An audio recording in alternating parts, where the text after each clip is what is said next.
Hi, my name is Dennis Bailey. I did Bethel 2008 2009. As an alumni student, I was uh, been really reflective about all the things that have been happening the last couple of months with all the stuff coming out, and I just want to kind of throw my voice in there. I thought about doing this only in Portuguese, uh, but then I think, well, it would be pointless because somehow maybe the voice of those that need to hear will help gain momentum by others sharing with people that end up getting a hold of the content makes it more impactful as we there's a wider discussion going on online. Um so it's been really sad seeing how the things have been coming out after so many years. And as a missionary kid growing up under the organization New Tribes Mission, and during those years, about uh, several years now, a lot of abuse have been coming out of that too. And through my research and everything that's going on, it's been interesting seeing how they've transitioned into an organization that has higher accountability and more transparency in stuff that has been allowed to happen in the past, and the control dynamic that have created that culture to allow those kind of abusive situations to happen.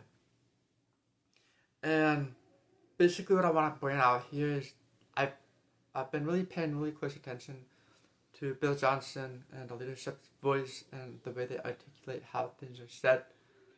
And it surprised me to the fact that Bill Johnson would make those confessional statements that he did. And I admire him for that. But at the same time, there was something that was lacking. And I kind of just thought about that for a while. And what I really felt like from the scriptures as I analyzed the situation is Bill Johnson was like Eli, where he would cover up his son's sin, as they would have relationship with the ladies, women at the door of the temple, and they would take the stuff that was not allowed to be taken, and how that affected that environment and that generation, the trauma and everything that being the lesser. And Eli needed his sons to be able to reinforce and strengthen his ministry, and if he had removed them and stripped them of power, it would have weakened his stance.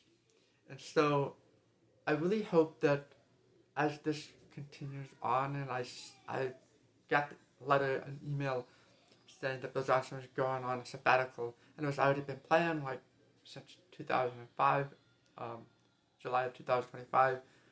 But it really disappoints me to see that he removes himself from the line of fire in a very critical moment of the organization.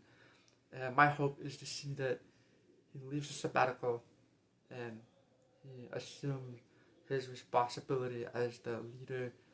I have great admiration for Chris Valentine and the whole family dynamic structure of where they've come from and where they've gotten to. And I've been greatly influenced and blessed by their ministry, and just the ability to be able to learn to hear God's voice and to apply it in my personal life. Um, and just getting this right is really important. And as a missionary and I'm kid that grew up in indigenous tribal setting, I also want to give voice to how the indigenous people have um, lost their families, and there's this multi-generational trauma going on right now where the government and the church created that environment where they removed kids from their families and their home and abused them to integrate them into the greater society. And there's a repetitive pattern as things keep coming out over the last couple of 10 years. And as the body of Christ is being called to a higher standard, I want to just leave this little video clip. I haven't really done anything before, and sometimes I'm afraid to do something but then I think to myself, what do I have to lose? And I know there's a lot of people out there that talk too much and create too much content, but I hope that this video gets to go where it needs to go so people can analyze and reflect the character, nature, and the essence of what is happening at Bethel, and that they straighten up, they get their act taken care of, and they acknowledge the lesser people, they acknowledge the victim, and they remove the they restructure the third-party system where the safe church supposedly is just a network within the church that gets those complaints. There's a lot of good content out there. I've been watching different ones talk on how to process a lot of it. Just go on, type on alumni, Bethel alumni, the Bethel situation going on, and hear what other people are saying and get connected to the wider, broader community. And I just want to challenge Bethel to step up to the plate, and not just the new team that's in place, but the actual leadership that gave birth to what we are living today and where we are today.